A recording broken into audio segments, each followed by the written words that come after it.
అసలు ఈ reason breaking అంటే ఏంటి, దీనికి సంబంధించింది అసలు మనకి రీజన్ బ్రేకింగ్ వల్ల ఏమిటి బెనిఫిట్ ఏంటి అనేది, మనం ఎప్పుడైతే ఎంత థ్రాటిల్ ఇచ్చున్నామో బ్రేక్ చేసే టైంకి ఎంత అయితే మిగిలిన పవర్ వేస్ట్ అవుతుందో ఆ వేస్ట్ అవ్వకుండా రీజన్ వల్ల టోటల్గా మళ్ళీ తిరిగి బ్యాటరీ వెళ్ళిపోతుంది అనమాట. సో దానివల్ల ఏమైందంటే మనకి ఎక్కువ రేంజ్ తీసుకోవడానికి అవకాశం ఉంటుంది.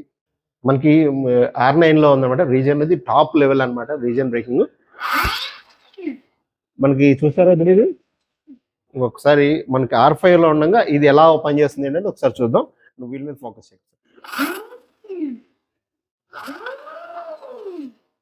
టైం తీసుకుంటుంది, గమనించారా? ఇప్పుడు మీకు వీల్ ఆఫ్ అవడానికి కొంత టైం తీసుకుంటుంది.